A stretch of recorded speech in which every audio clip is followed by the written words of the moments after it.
afternoon to you. I hope you're all well. Thanks for joining us. I think there are a few people just joining, so we'll wait a few minutes. But it's all it's been great fun, I have to say, putting this together today, and actually having some great news and some really positive feedback to share with you. So thank you for joining us. It's a slightly different one today because we are very much thinking about how what is going to be possible, and as things seem to be changing quite quickly, which is very exciting, then I thought it would be a useful use of our time. But I'd also like to, I think we should all wish ourselves a happy birthday, because amazingly, it was this time a year ago that we delivered our first ever tea and training. We toured the beautiful Blenheim Palace on that first outing, and it was just wonderful. And if I'm honest, I thought we would probably be doing it for 3 or 4 months, and then we would all return to normal and everything would be hunky-dory. But obviously here we are a year later, but we are here, we've survived, and we will make the most of the world opening up. So let me just share the screen with you. A familiar screen for many of you, and I think this year has been a year of learning for all of us. But I have to say, I have thoroughly enjoyed sharing our thoughts and ideas and itineraries and different experiences with you every single week for the last year. We started off, golly, amazingly, with three of these a week, and now it's every Wednesday, and it's been fabulous getting the feedback, because I know there are many of you who are real experts in terms of our beautiful country over here. So it's been great, I think, learning both ways, and it's lovely to hear the feedback of what you've learned too. So all positive. And I've been told also that we have well and truly proved ourselves as the experts. We know and love our country deeply, which is just wonderful, and we love sharing it with you and your clients, and long may that continue. So we will never stop building our contact base and our fabulous offer of the beautiful estates and so on, so that we really can create the best itineraries that you well, that's nice if he's going to come over. What? William's coming over? Oh, I'm going over there. Oh, you're going to go over there. Wait, Deb, could you would you mind muting, please? Oh, I'm so sorry. That's all right, don't worry. Okay. So there's been a lot of talk. Let's think about where we're going. There's been a lot of talk about the Roaring Twenties and the Roaring Twenties Part 2. I think it's going to be a little bit different, because obviously the world is a different place. But it was very much seen as the decade of development and discovery, new cuisine, new culture. It was a real sort of cultural hub and a cultural opening for many people. It was, you know, mainly the US and Europe that was at the heart of it. So it'll be really interesting if all of this does come true. But I think we're certainly starting already to be challenged in a good way, challenged by our clients to come up with some new ideas and give them something that perhaps they haven't tried before. And I think we've all changed in a whole number of different ways over the last year. So it really will be interesting to see, and we can keep revisiting this over the next few years and just seeing whether we are recreating or creating a new roaring 20s. So let's get into a little bit of an update and the facts and figures about what's going on over here. We were certainly accused in the early days in the UK, early days of the pandemic, of certainly not moving at speedboat speed by any stretch of the imagination. We were, I think, all of us just trying things out and hoping that what we were doing was right. But I think we've redeemed, the government has redeemed themselves to some extent with the response to the vaccination programme. So the speed with which they have really got the vaccinations going now means that we really are on track for this roadmap to be fully implemented, which is just fantastic news. So the first stage actually was right at the beginning of March, on the 8th of March, when the schools went back. And when they announced this roadmap back in February, it was really clear that it was focused on data and dates. And what they've done, as you can see, is allow between 4 to 5 weeks between each stage. And obviously during that stage, they are measuring whether the increase in infections and so on, and ensuring that we're on track with all of the vaccination levels. So the schools reopened and there was no impact on the infection levels. From the 29th of March, we were allowed to do a little bit more. We were allowed to limited amount of travel and so on. But lockdown over here in the UK has well and truly meant lockdown. We've had no shops open at all, apart from supermarkets, pharmacies, and essential shops. But on the 12th of April this week, the shops reopened, and it's been absolutely glorious. I'm here in this little market town of Henley-on-Thames, and it's all been buzzing with all of the shops reopening. And also, hospitality has a limited reopening at the moment. So we have the outdoor areas of cafes and pubs, and the hotels have been allowed to open. So in our lovely little market square, there are all of the chairs and tables and people sitting outside having coffees and lunch and so on, which is just great to see. So they are tracking, obviously, the impact of that. But the big date for all of us is the 17th of May. And that's when all of the hotels are gearing up for reopening. And it will be a very, very exciting day for everybody in the hospitality industry, I think.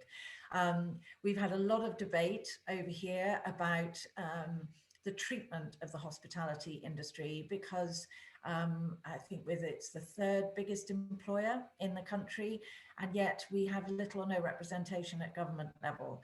And the fact that the hotels have not been allowed to open at all while people are allowed to go shopping has prompted a lot of discussion and debate, and hopefully good will come out of it, because it is now being discussed at the highest level. So as an industry, things should get better for all of us, which means they get better for your clients.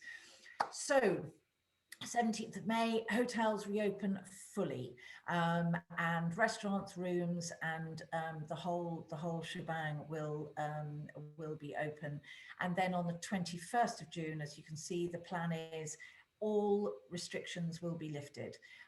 So there, I think that's when nightclubs reopen, apparently, so I've been told. So absolutely everything will be open, but also we won't, from the 21st of June, have to wear masks anymore. It's been very strict over here. All shops, cafes, and everywhere you go, you have to wear a mask. They're saying that throughout the summer that won't be the case, but I'll talk to you a bit more about that. But all of it is being tracked. The infection levels are still going down, which is fantastic, as are the people sadly dying. So it looks as though we are on track to fulfil this this plan, which is wonderful. And I have to say, I was over at down at the Four Seasons in Hampshire yesterday. We are now allowed to go and have business meetings, which was really exciting, and it was an absolute hub of activity down there, which was brilliant. They have done the biggest refurbishment. The rooms look absolutely beautiful. The spa has been able to reopen, so I saw some of the changes that they've put in down there. But they have been incredibly busy through lockdown, and it's going to be even more luxurious than it was before, which is great news. So the plan now is that the country will start working to this traffic light system. Now, this is designed, obviously, to explain for us outbound travel. So green requires absolutely no quarantine, and a couple of the lateral flow tests, and then amber do have to quarantine at home. The red have to quarantine in the designated hotels. So this is the plan that they are saying will be finalized and given to us in detail on May the 10th. And they are expecting it all to be formally adopted by May the 17th. Now, what that means, obviously, for inbound travel is that those countries that pass the green test open airports and no quarantining is for. Right now, she's a 15-pound weighted blanket. You can also put $500. And could I ask you just to mute? Wow. Is that So better? we're like, ready? 5 seats that are inside living spaces. Hello? Experts helping you today. Okay. Right, so really excited that the US is in that very short list of countries predicted to go green. So I think, you know, the fact that you are well, so I've been told, on for about 70% vaccination levels by the middle of May, which is fantastic news. Has really made sure that we're both seen as safe countries, which is really good news. So it is going to be very limited. The continent, the European continent, they are having this awful third wave at the moment. We're not sure when France, Spain, Italy, and so on are going to be able to start ramping up the vaccination programs. We are hearing sort of various competing stories. So at the moment they are on the amber list, to my understanding, but we are all going to go green, which is really, really exciting. Now, what we've been finding out and having a lot of discussions about with our hotels, with the restaurants, with the stately homes and so on, where we want to be able to safely send your clients, is finding out just the levels that they have gone to make sure that that they are safe. Now, realistically, it will be June before we stop wearing masks. My understanding from a lot of the hotels and the hospitality sector is that they will continue to wear masks. They want all of the guests to feel as safe as they possibly can, so they will continue to wear masks. There are probably the same with you guys, I imagine. There are sanitizers everywhere. So we will ensure that everyone has sanitizers, but everywhere you go, there will be social distancing, will still be in place to some extent. Not that it feels clinical and you know, unwelcoming in any way, but there will just be some guidance. certainly in the luxury rentals and in the hotels that we've been talking to, and have been we visited. I think back in December was the last time I was able to go meeting hotels until now. They really have cut down on all of the extra stuff, I guess, that you find in the hotel rooms, the books and the ornaments and the vases and that sort of thing. There's enough there that they'll look beautiful, but not too much to threaten the spread and so on. And the big thing that has been really fabulous to hear is how the hotel staff are being trained and so on. It's a massive, it's a real focus for all of the hotels. So sorry, questions coming in. Yes, Melinda, in answer to your question, happily to share the slides. I will do that. Northern Ireland, it does cover. Southern Ireland, it doesn't cover. Southern Ireland is lacking in information, I'm afraid, at the moment, which is hugely frustrating for everybody over there. But they are planning to, it certainly should cover Northern Ireland too. And Scotland and Wales are planning to come out of lockdown by the end of this month as well. In terms of the reopenings of all of the stately homes and so on, again, they are tracking the data as we're going. So I know that Gleneagles is reopening, as is the Balmoral and all of our favourite hotels and so on up there. You'll be pleased to hear the whiskey distilleries have still been distilling away quite happily. They'll certainly by the time by June, which I'm guessing will be the soonest that we can welcome any of your lovely clients over here, they all will be reopened. But I will keep you posted about all of that. So yes, just going back to the staff training, there's a real awareness that obviously the relationship between the guests and the hotel staff, restaurant staff, and so on is all about interacting and talking to each other and so on. So a lot of them now have started wearing these Perspex face masks, which at least enables you to see what people are saying, see facial expressions. And they've really gone to town to make sure that the guest experience is as special, if not better, than it was before.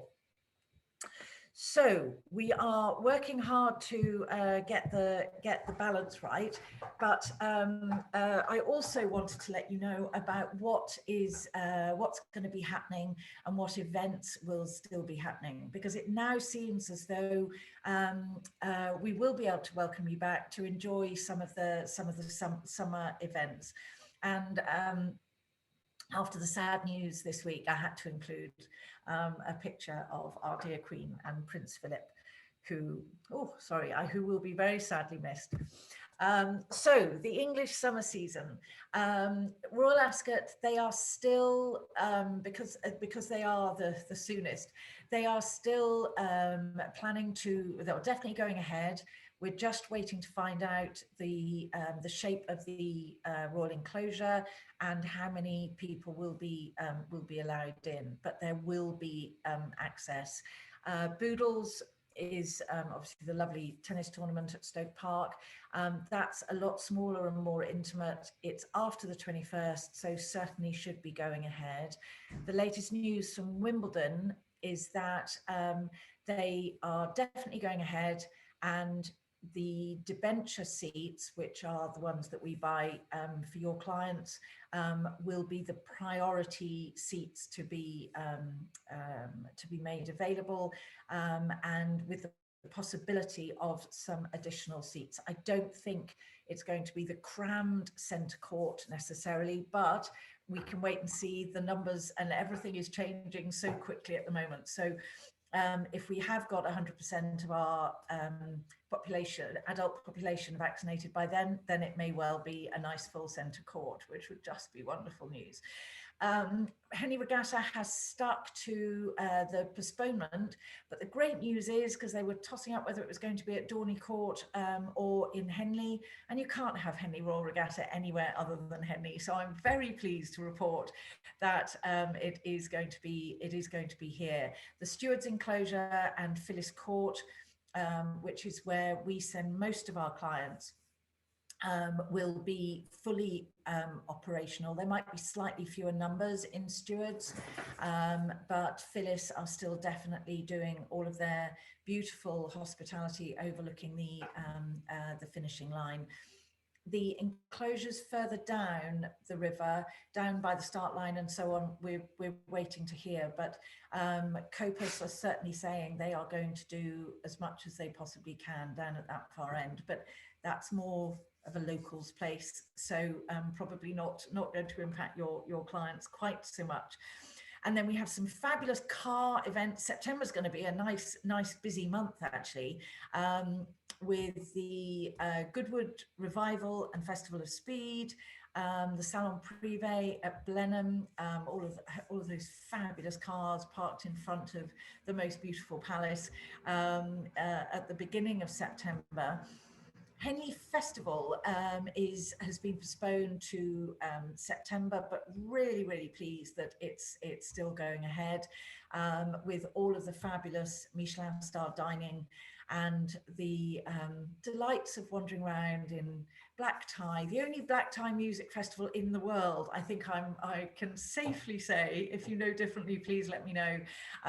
But it really is wonderful. And the delayed Chelsea Flower Show, which I'm so pleased that's going ahead, because it certainly wouldn't have happened in May. So still lots of lovely things going ahead.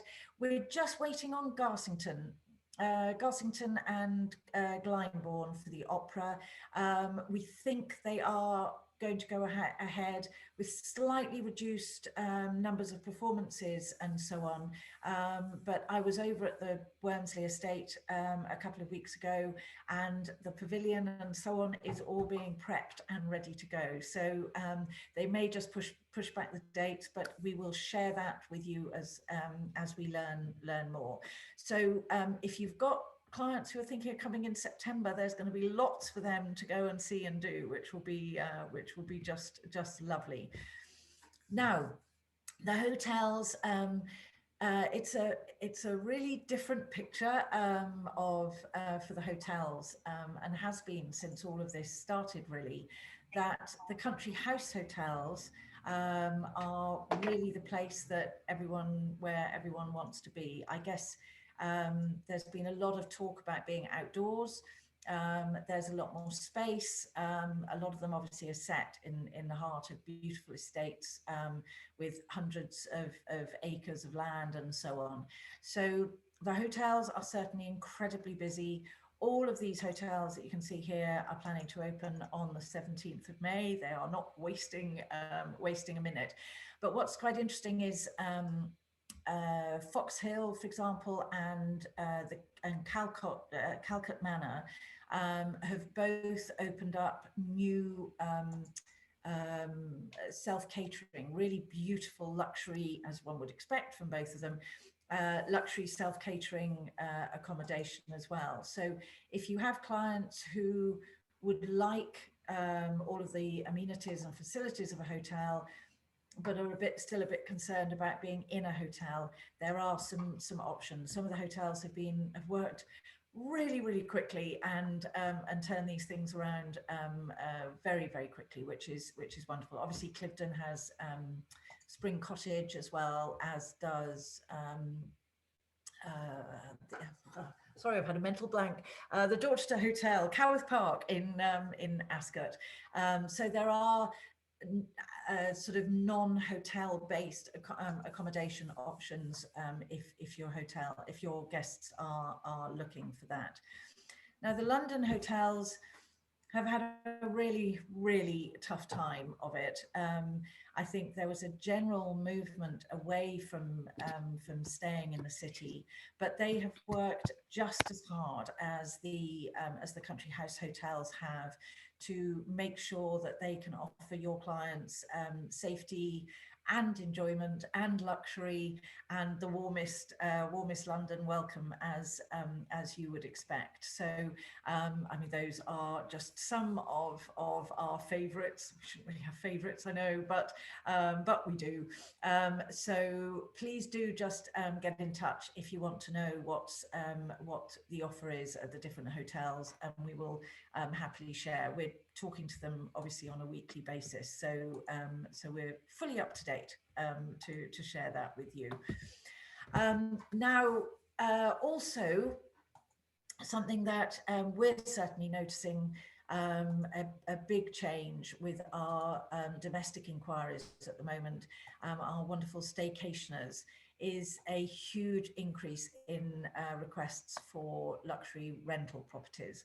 And my golly, are there some fabulous places out there.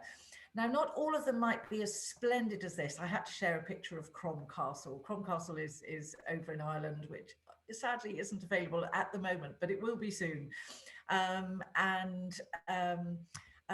So Crom Castle, your guests can go and spend a night or two with John and his wife, and they will be royally hosted, I can assure you.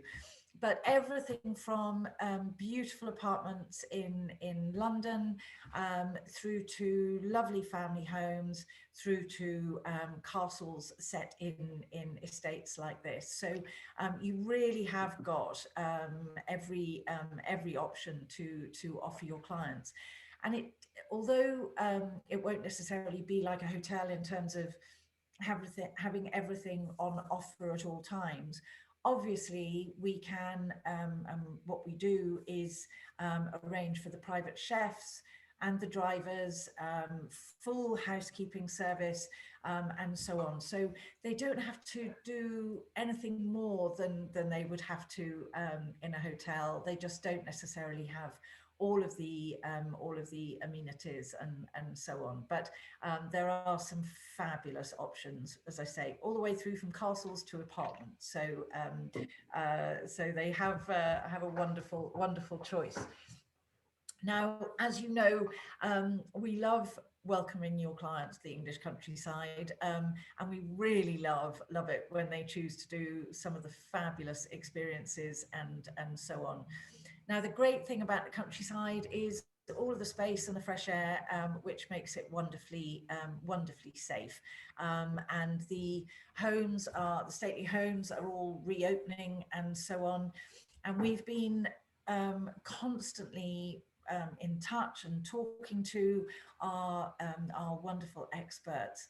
And those of you who've joined us on a few of our tea and training sessions will certainly recognise Maurice, who's our favourite shooting and etiquette expert, through to chefs and foraging experts and falconers, E.B. and his polo stories and so on, Charlie McLean, one of the most recognised voices and experts in the whisky world, Vicky Bruce, who is actually descended from Robert the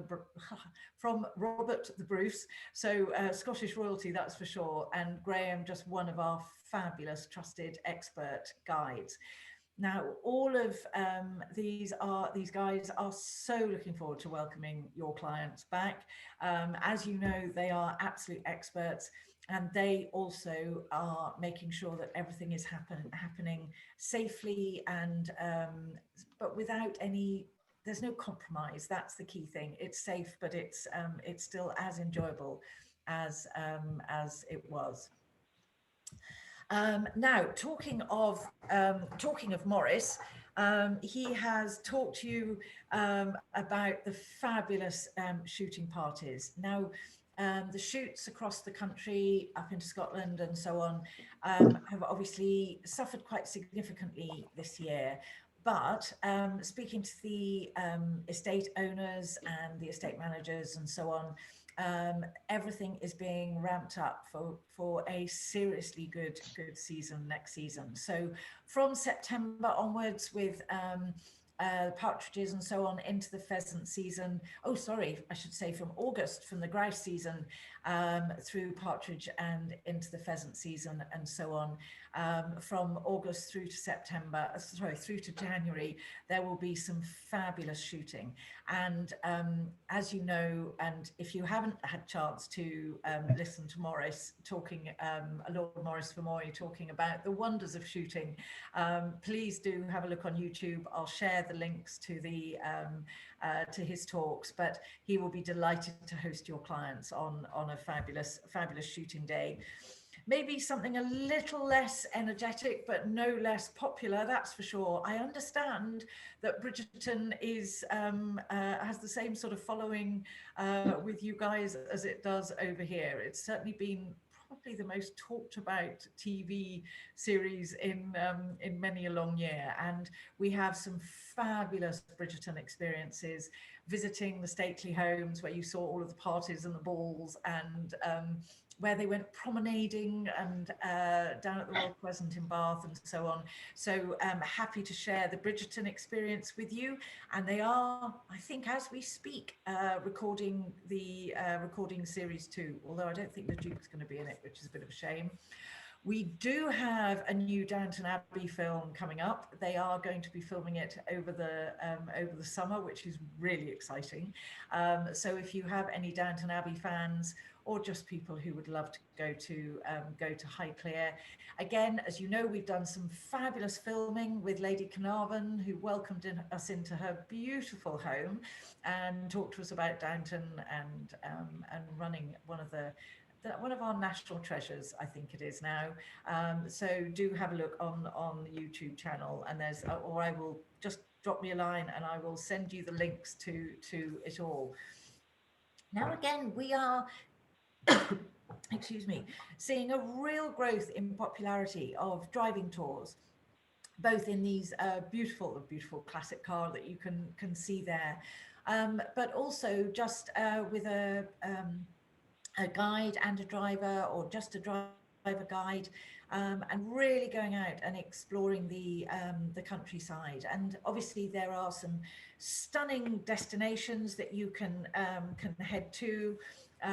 One of our favourites had to share the beauty of Blenheim, and your clients can embrace even their inner James Bond if they choose to. And we had some fun with a group who are real James Bond fans, and I think it was Inspector, wasn't it, where he went running out of Blenheim, jumped in his Aston Martin, and off he went. So not recommending obviously roaring around in an Aston Martin, but we can certainly provide an Aston Martin for them.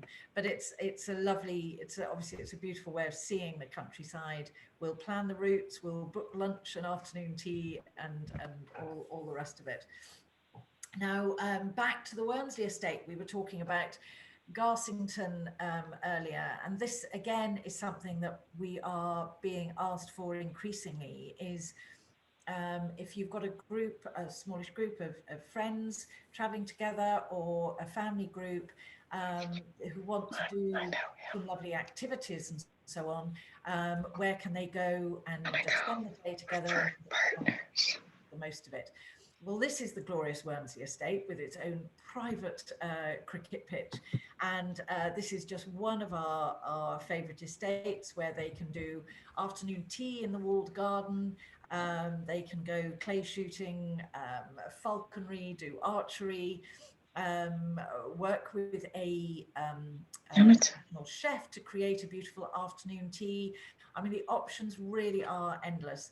And we have a family, we've just been finalizing the details, a family going to stay at one of these estates in May, and they wanted a really full-on day. So they're doing all the falconry and archery and so on.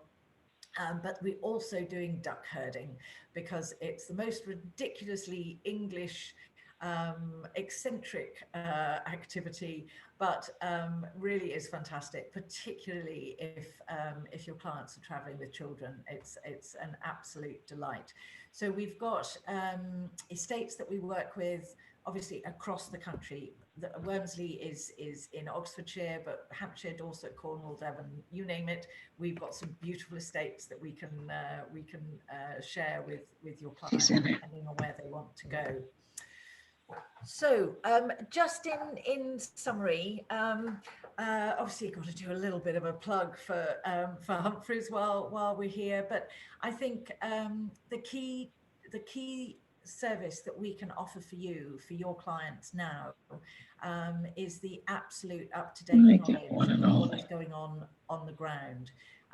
We are all visiting the hotels, the stately homes, all of the different experiences on a very regular basis from here on in. We're obviously on hand with all of our partners, so we can absolutely guarantee to you that when we tell you that your clients are going to be able to enjoy XYZ, that they will be able to, and it will be a fabulous, uncompromised experience for them. We are gathering information all of the time, so I will constantly update all of this information as well. But please do just drop me a note and ask any questions that you have after this, or please let me know if you have any. One thing I didn't share with you is about the theatres. The theatres are gradually reopening as from next month. It's quite a staged process, but certainly by July, most of the main productions will be open again.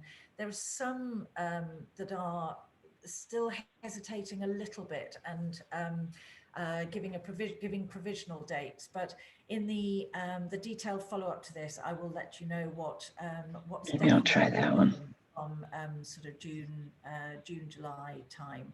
But there will be a lot to see, and the restaurateurs in London and across the country have certainly got incredibly creative, I'm pleased to say, in terms of outdoor dining. So we've had roads closed in the centre of London and all sorts with to enable the alfresco dining, which is just lovely actually. And apparently, I mean, I don't think Frith Street and Greek Street, which in the heart of Soho, which were closed during last when it was when London was reopened for restaurants before the last lockdown. 1:30. They did. I think I've got 1:30 available. We're just keeping track of what everybody is doing. So, are there any questions? Have I? Is there anything else that I can share with you that that would be really? Carl, thank you for that. Yes, sorry, I obviously didn't make it clear about the green countries. The green countries have been designated as countries that are safe for British people to go travelling to and come back into the UK without quarantining. But that means those countries are the countries that we expect to be able to welcome visitors from. So, for example, if once the US is put on the green list, we will be able to come and visit you, which is fantastic. But it also means, obviously, in recognition that you are perceived as a safe country because of the vaccinations, that you will be able to, your clients will be able to visit us again. Now, I'm sorry I'm not being more specific about that, but we are waiting for the government to finalise. That's certainly what we've been told. I hope that clarifies.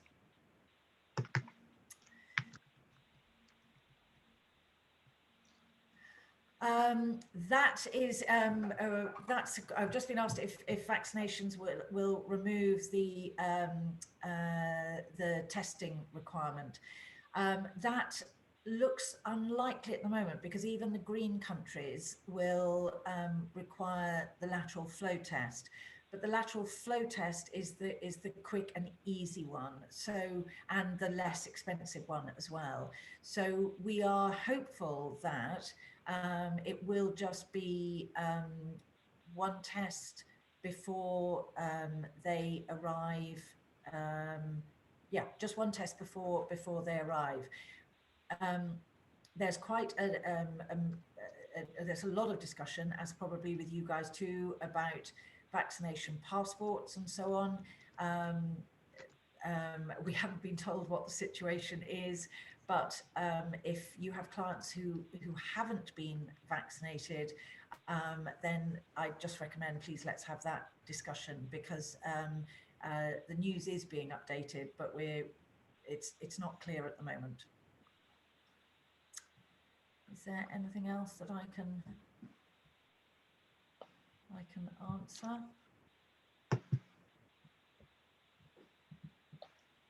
Okay, well, that's wonderful. I hope that has been really useful. I will share the slides and a bit more of the sort of detail around the slides with you, and also the links to the videos that that I've mentioned, so that you can have so that you can have a look. And I'm probably going to do these updates, I think, every couple of weeks or so, because obviously everything is changing so rapidly. But if there isn't a huge amount of news to share next week, then tea and training continues as normal, and that's the beautiful Cheney's Manor, which is in full bloom at the moment, because they have the most beautiful spring flowers. And we're going to talk about some of the beautiful, amazing, wonderful, stately homes that your clients can visit in the Chilterns, and all of the different options that we can share with you. So a huge thank you for joining me today. I hope that's been really useful. We are finding out news all the time, so I will keep you updated. But it is finally looking as though yeah, fine, absolutely. Can't wait for the bookings to come to. Cannot wait to welcome your clients over here. It will be just wonderful. So a huge thank you, and really look forward to seeing you next week. Thanks so much. Bye bye.